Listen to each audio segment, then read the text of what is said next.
Russia-Ukraine Live, Russia tests hypersonic missile Zircon, successfully hit target. The Russian war has now stepped into day 94 with a worrying death toll in Ukraine. Moscow claimed that the special operation was begun to stop genocide in East Ukraine. The EC president has accused Russia of weaponizing food supplies as Moscow refused to step back from the Black Sea ports. Meanwhile, pro-Russian authorities in Kherson requested a military base in the area.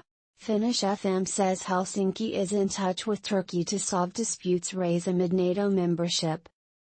Finnish Foreign Minister, Pekka Haavisto, who held a meeting with U.S. Secretary of State, Antony Blinken on Friday, affirmed that Finland, Sweden and Turkey had good negotiations on NATO bids of Nord. While speaking at the meeting in Washington, Haavisto said he had visited Turkey twice to settle the dispute raised by Ankara regarding the NATO membership application submitted by Finland and Sweden. He went on to say that, understandably, different issues may be raised by different allies along the process. Finland has been in contact with Turkey to resolve all the issues. Russia takes small cities, aims to widen East Ukraine battle. Russia asserted Saturday that its troops and separatist fighters had captured a key railway junction in eastern Ukraine, the second small city to fall to Moscow's forces this week as they fought to seize all of the country's contested Donbass. Russian Defense Ministry spokesman Igor Konashenkov said the city of Lyman had been completely liberated by a joint force of Russian soldiers and the Kremlin-backed separatists,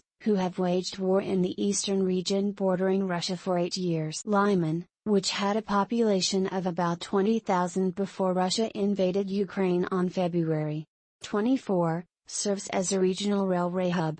Ukraine's train system has ferried arms and evacuated citizens during the war, and it wasn't immediately clear how the development might affect either capability. Ukrainian Orthodox leaders denounce war.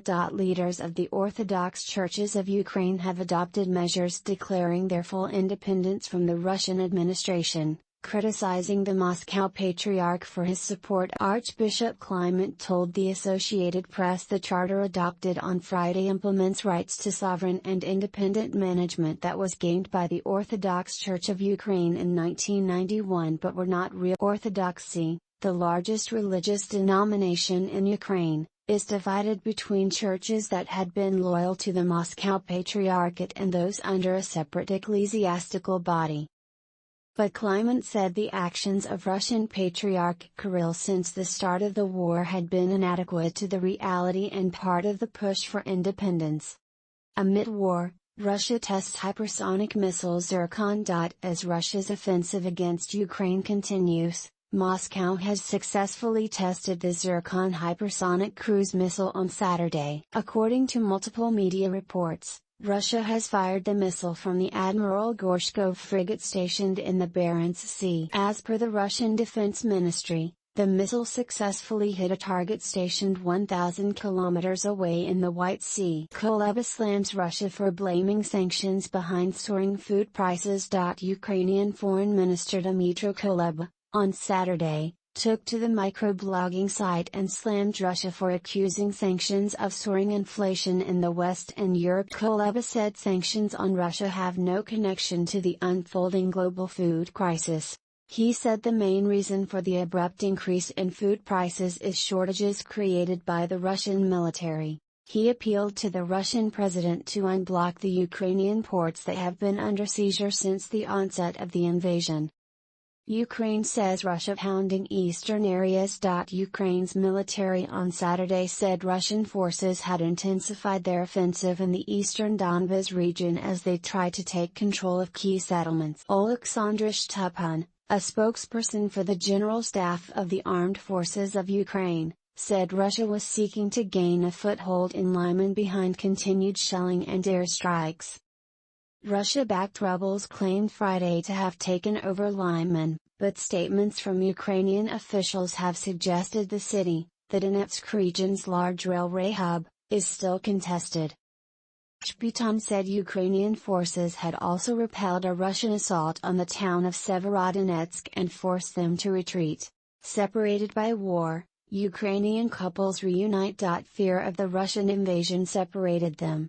Now some couples and families in Kharkiv are finally reuniting as people begin to return to Ukraine's second largest city. At Kharkiv train station, husbands and fathers anxiously wait for the first sight of their loved ones as the train approaches. The first sight in weeks, for many a moment they've been dreaming of for 3 months, as Russian forces tried to capture the northeastern city at the beginning of the invasion. Sasha and his wife endured the danger of shelling for almost a month. Then, his wife left for western Ukraine with one of her closest friends while Sasha stayed behind to keep his job at an internet company. Emotions run high as they finally reunite. Moscow extends age limit for joining Russian military. Russian President Vladimir Putin on Saturday signed a law to extend the age limit for joining the Russian military. As per the new law, Russians under 50 are now eligible to sign their first contract for military service. Earlier, Russian men up to 40 years of age and foreigners up to 30 could serve in the army. Russia says it's captured key Ukrainian town. Moscow defense officials confirmed Saturday morning that Russian troops had captured the town of Lyman, a key railway hub in Ukraine's eastern Donetsk region. Speaking at a press briefing, Russian Defense Ministry spokesman Igor Konashenkov said Lyman had been completely liberated by a joint force of Russian soldiers and Kremlin-backed separatists in Ukraine's east.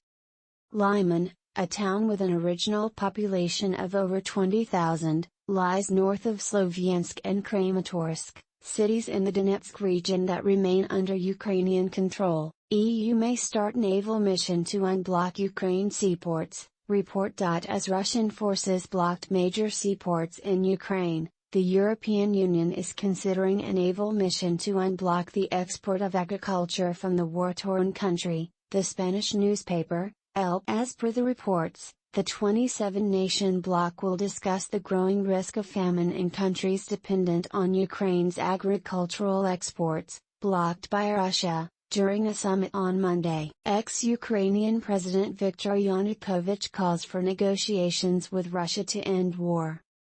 Former Ukrainian President Viktor Yanukovych has written a 6-page statement, advising Ukrainians to not rely on the West, but to negotiate with Russia. While Zelensky's administration remains firm on its stance, Yanukovych hinted at accepting the Kremlin's demands so as to end the ongoing conflict that has now resulted in thousands of casualties. Notably, the ex-Ukrainian president also accused Kyiv's ally Poland of using the opportunity and attempting to annex the western part of the country.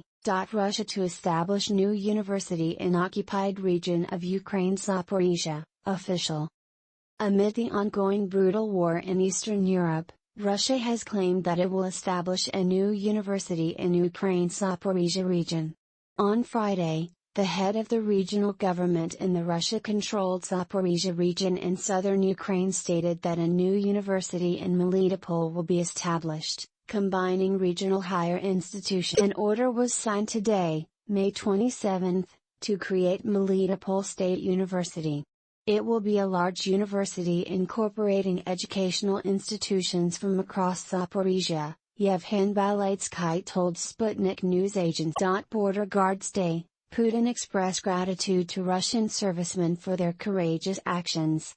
Russian President Vladimir Putin marked Border Guards Day on Saturday by congratulating Russian servicemen for their courageous actions in protecting Russian territory amid the special military operation in Ukraine. The tasks you are facing are particularly important now, given the unprecedented political, economic and information pressure on our country and the buildup of NATO military capacity right at Russia's borders, Putin. The Russian Border Guard Service, the Russian president added, has worked consistently to identify militants of neo-Nazi groups and in organizing the passage of refugees, helping women, children, the elderly, everyone who is looking for safety and protection on the Russia marks Border Guards Day each year on May 28. Russian forces kill 4 people in Donetsk and Luhansk regions.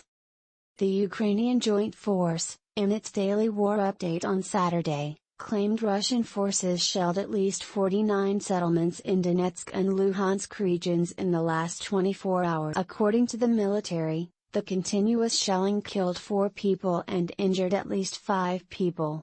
Also, it said the Russian forces destroyed and damaged about 100 civilian infrastructure, including 81 residential buildings. Any agreement with Russia isn't worth a broken penny, says Zelensky's advisor.